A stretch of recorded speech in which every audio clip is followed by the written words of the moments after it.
Why, hello there! Ladies and gentlemen, boys and girls, children of all ages. My name is Mr. Dogbout333, and welcome back to Hearts of Iron 4, the New Order Last Days of Your Pass. The State of Guangdong. Now, in the last video, we started nearing in on our economic check, which we just about met, which I'm very happy to see. Also have our little volunteers working in the Malay conflict, and we're hoping they'll invite us. They'll start fighting us in these cities. That way, we'll be able to get credit over here. I think, at least. It's been a while since I played. I'll keep it very quick and very. I don't know about quick, but we'll see about that. I think I mentioned last time I streamed, and might even got into video, that I had to leave because it was going to start snowing and I need to be ready for school. That was a week and a half ago. I left, and ever since then I have not had an opportunity to make it back because the snow was so bad and it kept dumping. I cannot return or even drive up here safely. So I had to stay down for college area, which worked out okay, honestly. But I didn't get a chance to stream it all, which I was missing. So I'm very happy to be back. Very, very happy. And we're going to go ahead and check out some more of the lore of these little areas. So, got 4 provinces to choose from. I think we'll go ahead and go with Momei. The county of Maoming, owing its name to a Taoist Asclepius-like figure back in the Western Jin dynasty, has waded through the shifting waters of history in relative peace and obscurity. Even the newfound status of the western periphery of the new Guangdong, as the Japanese yanked it from mainland China, apart from the Guangzhou to the west, did little to bring it to relevance, until the Japanese expedition in the 50s uncovered ample oil shale deposits beneath its soil, one of the few throughout the entire former province. The landscape of today's Momei is dotted by mines, refineries, and the silhouettes of whatever hard labor the Kenpai-Tai and Nijake can scavenge, fueling the avarice of the free pearls from where the lights don't shine. This mod looks sexy, I can't lie, I know. Also obviously happy. Yeah, sir? Is that right? So happened. We're gonna go ahead and start the timer. And I believe we were also working on, we were visiting Manchuria for whatever reason. I think we finished that up. So we have Guangdong's place in the spear. After days of shuffling folders, collecting paperwork, and organizing scripts, the chief executive is finally scheduled to deliver his address in the closing moments of a Sing Economic Conference. There, he will speak directly to representatives from across the Co-Prosperity Sphere about the economic miracle beginning to emerge from the Pearl River Delta. While Suzuki is not particularly pleased about receiving the final allocated slot in the lineup speakers for the conference, he'll use the time to the best of his ability. The clock strikes early morning hours, and the people begin to leave, but Suzuki is here to tell the world that Guangdong is open for business. Well, there we go.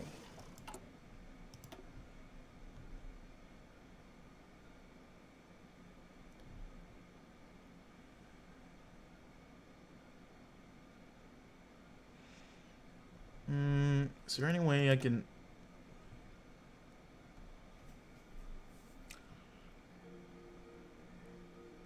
I think this would go ahead... give this area police control, so I want to do that.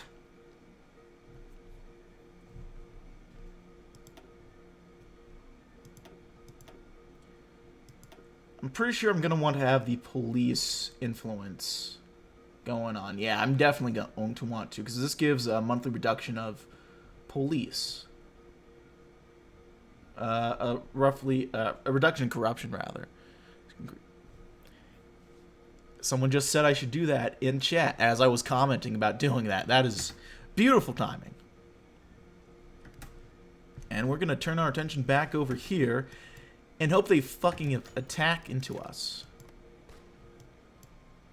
A wooden sign stood unevenly against the yellow, barely legible, against the wall, barely legible at the dim glow of the failing lamppost. Sickly yellow text lay on top of the chipped red paint, listing a series of rooms for rent and their price for single people and families alike, none bigger than 25 square meters. Officer Yip looked at the rents and wondered if it would be more expedient to just buy a shoebox instead. But he was not here for a lease. The landlord had clearly skimmed on his stairwell lighting, making his ascent slow and laborious. Yip made a note to jot down the housing code violations as soon as he was able to see his own notebook again. His footfalls sent hard echoes through the concrete, creating miniature jolts in his heart. He was forced to remind himself that he was not in uniform, nor was he attempting to hide himself, except in plain sight. The front door would do here, regardless of what the chief said. There's only one path to promotion in this town for someone with a name like his. And besides, he still had his pride as a brother. The stairwell gave way to a corridor, an increasingly pervasive smell of vinegar. Yip jostled his way past bicycles and left out trash bags, barely visible through the thin slivers of gold light coming from the apartments of the few still awake. He inched closer and closer to his destination and stopped in front of the number he sought. Here, all would be revealed. He brought up his hand to knock, just as the other hands from behind the door, from behind, closed behind his neck. "You're not on the guest list, sir." A little harsh, but okay. Amidst the cacophony of buzzing exhaust pipes and unintelligible shouts that defined the nature of the metropolitan of Hong Kong, resided an unremarkable property, indistinguishable from the vast ocean of buildings that surrounded it. And the conspicuous officer was nestled with a mundane complex, registered to Hamauchi Hiroshi in the Nintendo Corporation. Yamauchi had been, ever since he first stepped ashore, precariously examining and valuing the merits of certain consumer markets. He clasped his hands together tightly and smiled with glee. It seemed that the countless hours of exhausting evaluation and reevaluation would finally bear fruit. He peered over the piles of external fiscal documents and reports on market trends spread across his desk. His focus centered upon one: the instant foods industry. It was a new source of demand that had only been pioneered within the last decade, and a nascent market abundant with potential for expansion and growth. Yamauchi once again considered the prospects for innovation. The instant noodle market had been dominated long ago by its creator, Momofuku Ando, and his company of Nissan Foods. An entry would mean fierce and established competition which he could not hope to outmatch. Yamauchi knew, however, that the possibilities of instant foods were not exclusively limited to noodles. His mind immediately pivoted to the staple food that sustained the livelihoods of tens of millions across Asia and the world, a relic that Momofuku had failed to conquer: rice. Akin to noodles, rice could be easily dehydrated and rehydrated with a mere addition of heated water, yet other corporate entities had not expanded it expansively into this prospect, making it ripe for development and profit. Yamauchi hurriedly retrieved a sheet of paper and began sketching down rudimentary concepts. It was time for scattered thoughts to manifest in reality. Sanguine hopes. We got rice. So these guys are moving in. Oh shit, we gotta move. Let's move here. Move here. Move here.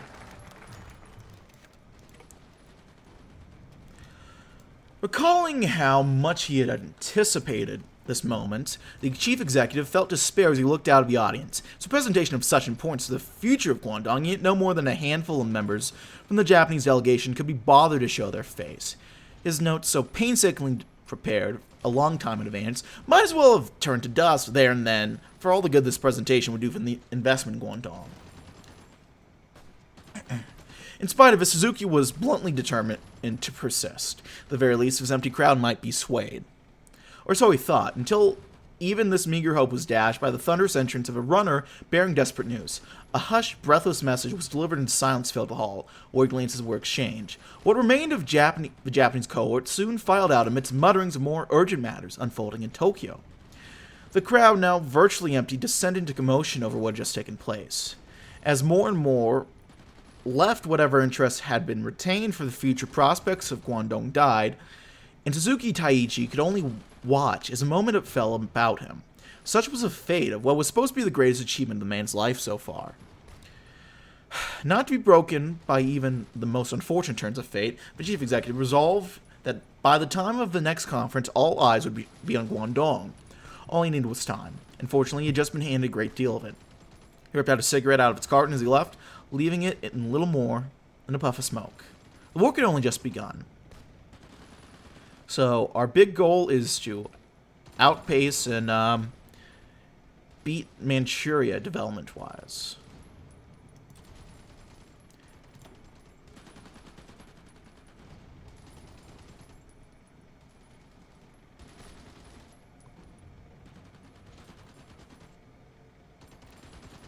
Meanwhile, it seems that we're going to go ahead and do pacifying the Pearl River Delta. With the conclusion of a conference in Manchuria, our attention is diverted back to our plans for stabilizing the nation. Suzuki has been hard at work negotiating his thoughts around the stability in the Pearl River Delta, and finding a solution to remedy the surgence of agitators harassing local authorities. The proposed labor bill will be a useful tool in settling unrest across the cities, and will help draw support for dissenters among the populace. We will have the tools to decouple the two and begin identifying and cracking down on the dissenters themselves, without punishing hardworking citizens going about their daily lives.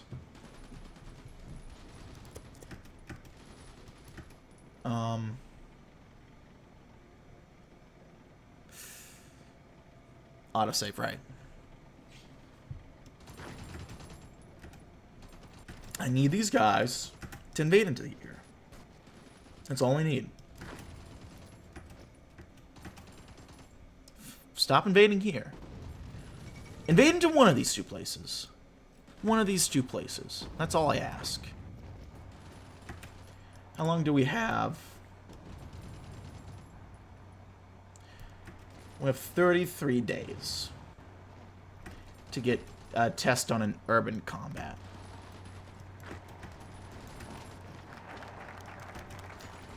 Ooh, there we go. There we go. Fuck yeah.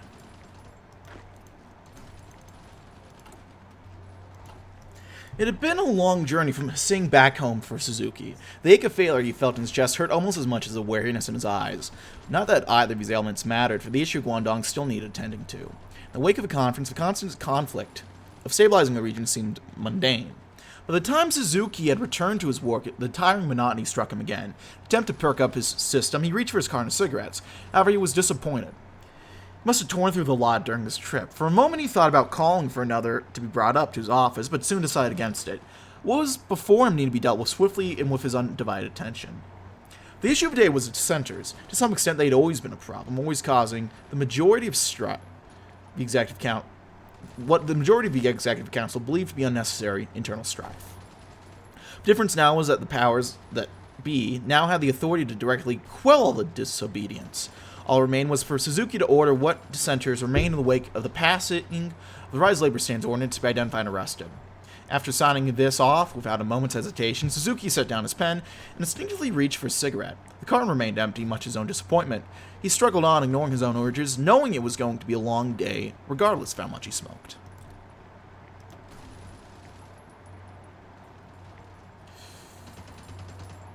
We'll do the cost of performance. Methinks. To date, gathering intelligence on dissent activities has relied on a network of informants freckled across the Delta. This web of respondents is maintained by the Kenpai Tai, whose units kept a close eye on crime levels in Guangdong. Backed by our local police forces, the network is a tool often used in cracking down on the growing dissent activities across the nation. However, we are confronted by an opportunity to break the ranks of the insurgents before they grow too large. Saving ourselves the risk of anarchy in the streets, we must consider the cost of investing in an intelligence network, backed by state resources, to vastly increase our capability to detect subversives. Well, there we go. That's it. Attack in. We are getting credit for urban combat. Excellent. That's exactly what I wanted to see.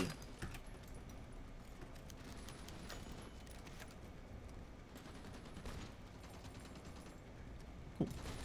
As you can see, gentlemen, gross productivity increasing and wages being kept static, Guangdong's GDP has increased twofold since fiscal year 1962. We expect to see profits rising in the next fiscal year, along with new investments and greater productive efficiency for better R&D. Suzuki looked out into the room of idle men in business suits, listening in on this presentation.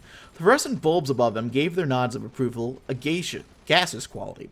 He could feel the projection seep into his eyes as a group of graphs of various lines and arrows on the wall behind him. Sheridan did not quite care for Suzuki, and Suzuki did not care for them. But he knew that they were the real commanders of Pearl River Delta.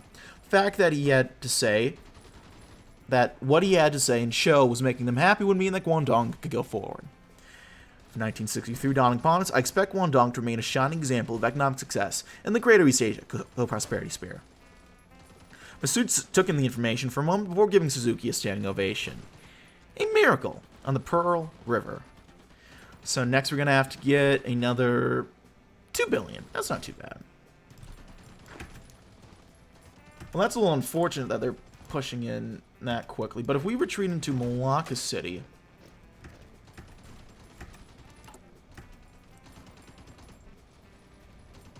our plan to force them to push has gone too well.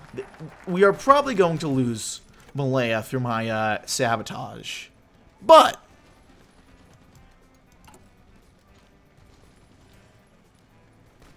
quite frankly, I could give a damn, because we have completed our research objectives. So I will go ahead and end product testing deployment in Malaya.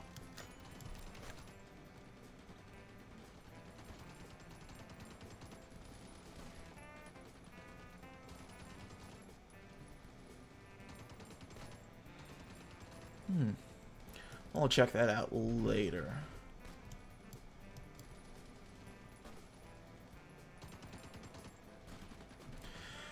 For now, deep in the heart of the labyrinthine streets, where light struggles to reach past the blackened rooftops, a squad of uniformed men gathered, be assembled quietly, surrounded by the normal bustle of a day, at the base of one particular block. Then awaited their next command. The officer checked a note, once certain that this was the place he ordered his men forward. What came next did not last long, but nevertheless caused quite a stir. All sorts of noise emerged from amidst the commotion that ensued. The barking orders of the police cut across the confused yelps and pleas of locals inside. A torrent of crashing followed some of the panic and attempt to escape the apartment. Despite these startled efforts, they were all soon caught. One by one, they were handcuffed, then led out into the street, where a truck waited to take them to the police station.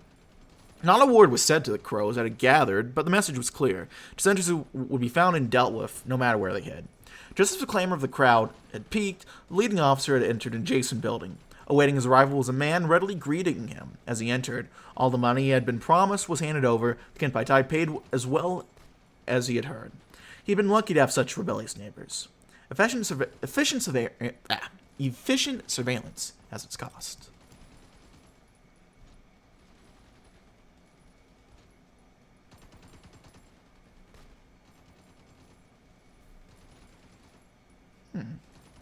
It appears that batteries and radios aren't the only thing our engineers are talented at building. Against all expectations, of PTRG's weapons has blown away the competition. Our design harnessed both the technical skills and complexity of Guangdong's engineering, and the ruggedness and reliability of the PTRG's testers have demanded from their weapons. Our design is the talk of every single IJA and IJN officer across the empire. From the jungles of Burma to the icy winters of Manchukuo, there's only one question on their lips. How do I get such a delightful tool of war and bloodshed to my men as soon as possible? Like the rest, we have to wait for our prize contract with government and to have its I's dotted and T's crossed before they can use it on guerrillas and villages that need a reminder of their liberation and the Pan-Asian dream. For Guangdong, the contract promises further riches beyond our wildest expectations, while arming our forces with weapons that Washington and Germany did not think was even possible for this decade. Even if we lose this competition, no general will ever have to pass on our design entirely, and a place for our rifles and a niche role in the military is almost certainly guaranteed. We have no remorse for the blood on our hands, given the thickness of our wallets. If someone complains, I'm sure we can offer them a discount, or a field demonstration. Ooh.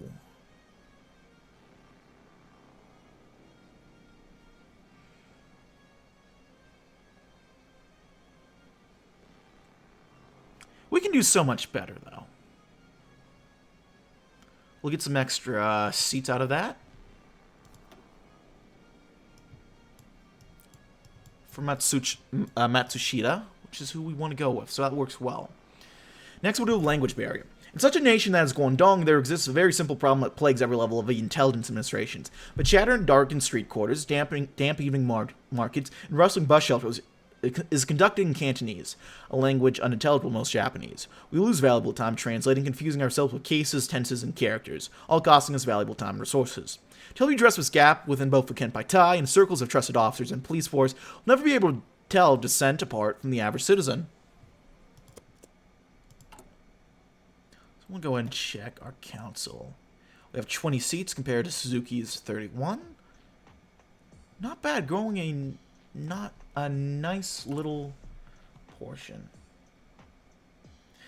We'll purge some corrupt officials.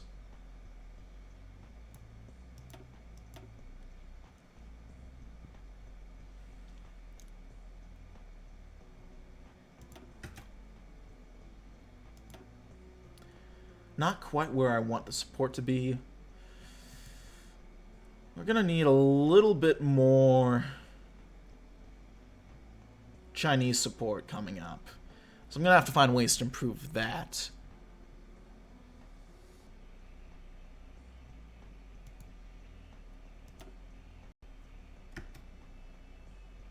I could reinforce these guys.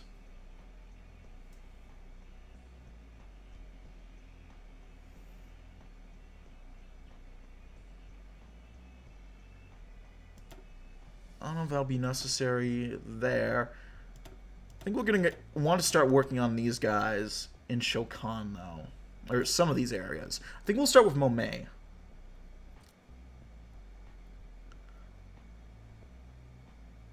Start by just reinforcing the police and then...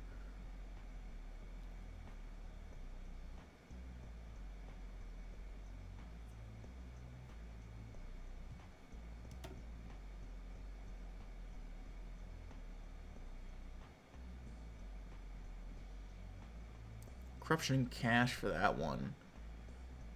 We'll bribe them to get the numbers down.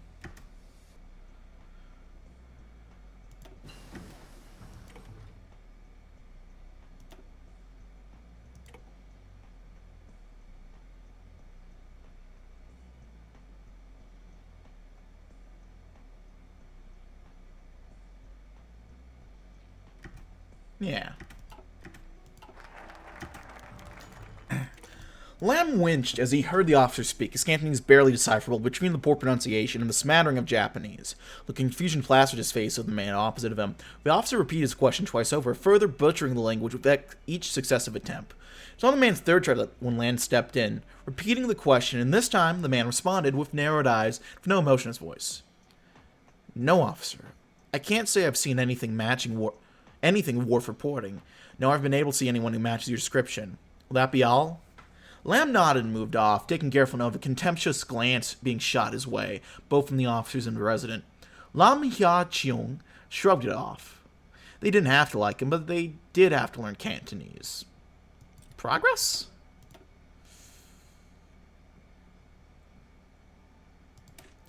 We cannot research nuclear tech. Feels bad, but I'm not surprised either. Guess we'll do recon companies and shit, I don't know. Anything we can do engineering-wise? I guess we'll do that. I don't know what we want to research. We'll do gangsters chasing gangsters. The daily hurdle in gathering intelligence for our investigations is a public's lack of trust. Our citizens do not have faith that the police or the Kenpai-Tai will treat them fairly as informants. The military brutality of Kenpai-Tai and their expansive jurisdiction fills the average citizen with an exhausting dread. When the authorities are at the door, few have faith that anything good will come of this interaction. Combined with the disorganized, impetuous state of our own police force, law enforcement in Guangdong has become more of a brawl between two street gangs. This must change if we want to see any improvement in confronting dissent in the future.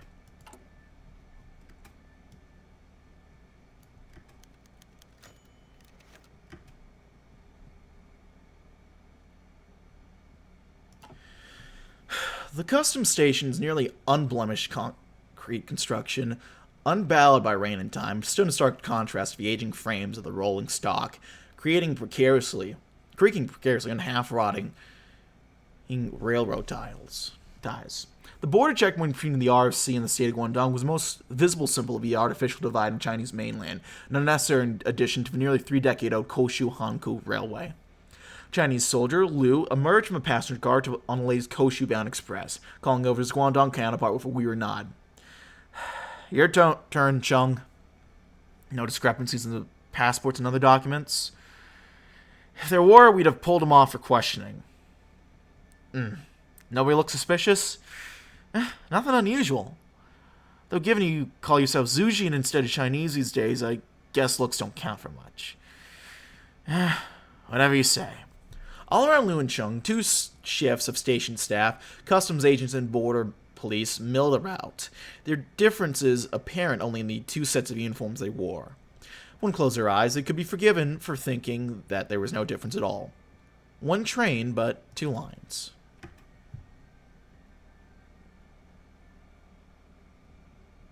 Is it this railway? Or is there a railway? It's probably just this railway. Okay.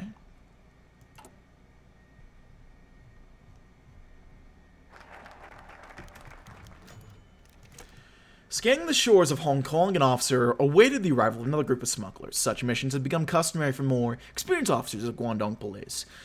The leader of this particular operation was anything but a seasoned veteran of the streets of the city. Officer Arihara Goro had only just arrived from his training in Japan, and from what we could tell, he was about to be thrown into the thick of it.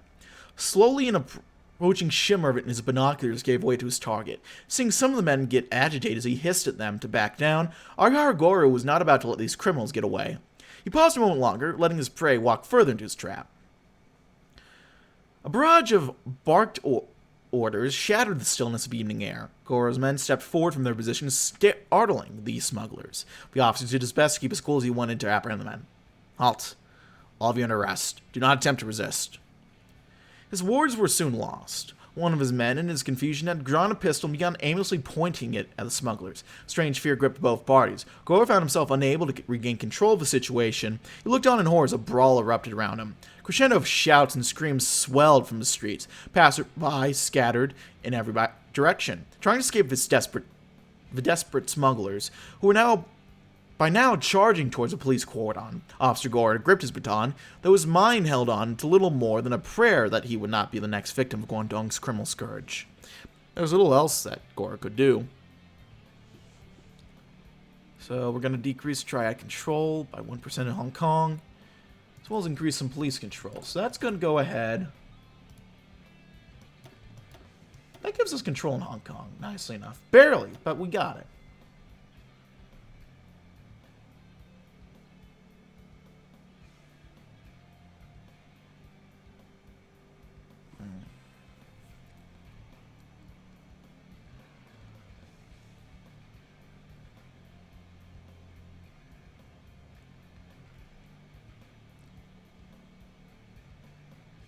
We don't really need to go after the Yakuza. It's really the Kenpai Tai we need to.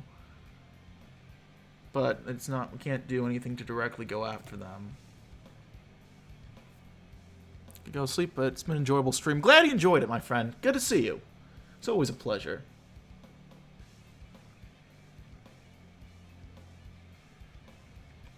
I think I might go ahead and safeguard the Macau Yakuza.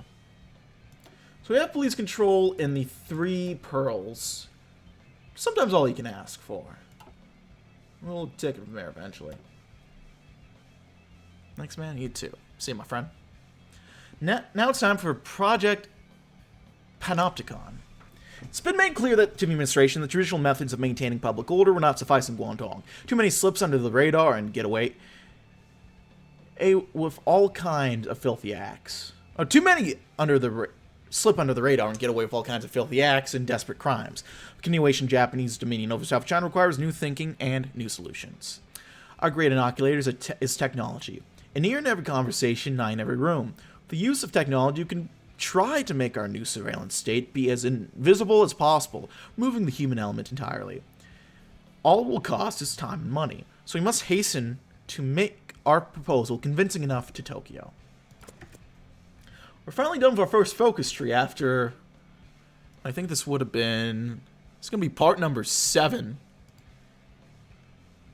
That is wild. Civil Rights Act.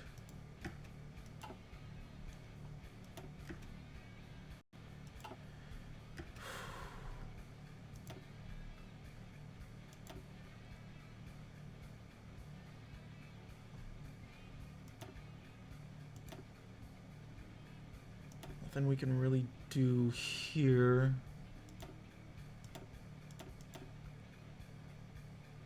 Modernize the units.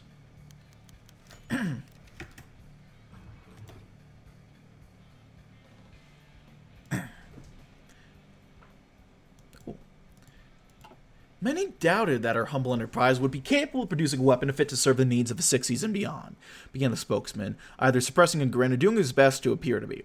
Manocentrics, they called us. Scheming jackals, capable of putting aside our differences for sake of Japan and for sake of innovation. He moved towards the tarp. How wrong they were. The cloth was whipped away to reveal a very odd-shaped machine. It certainly had something resembling a barrel and a trigger, though one complemented by so many attachments, knobs, and protrusions, one could be mistaken for assuming their brain was making assumptions solely on context. A projector soon fired into life, showing that the chimeric machine was indeed capable of throwing lead. The Chinese are Chinese kind, or flechettes, should you prefer, or grenades. In day or night vision, whatever the customer desired and whatever the foe dreaded. The spokesman continued to list off specifications when one of the IJA staff members in the back interrupted.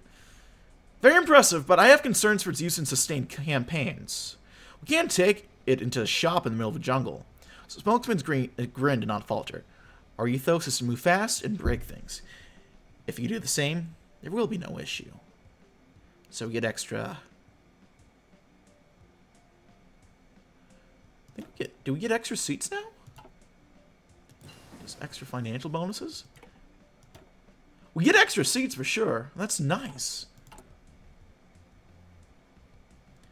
Does that increase? No, but I think we got better.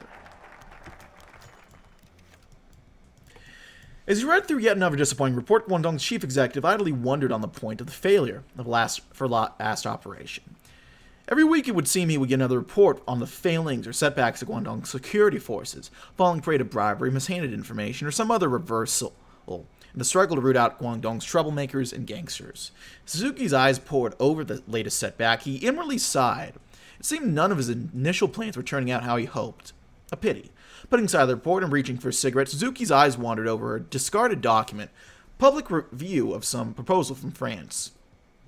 While the proposer, some French philosopher, hardly seemed of any note, his proposal was quite the opposite.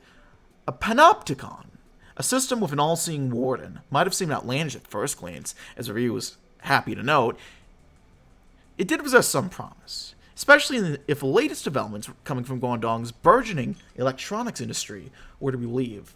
Now that got Suzuki thinking. While Guangdong didn't have the manpower or professionalism to create a well-connected intelligence network or an effective counterintelligence agency, it may just have a technology to root out dissent. Placing the folder aside, Guangdong's chief executive began to make some phone calls. This Foucault fellow might just be onto something. Although whether he is or not, we'll just have to wait and see next time. I got an idea there, folks. Thank you so much for watching, forever. If you'd like to do a like, not feel free to dislike. If you have any comments, feedback, concern, leave the comment section below. I read all the comments again. Appreciate any feedback on that for me. Check out my various links down in the description box below as well. And yeah, I'll see you guys next time. Thank you guys for watching. My name has been Mr. Dogbot333. I'll see you next time. Bye-bye.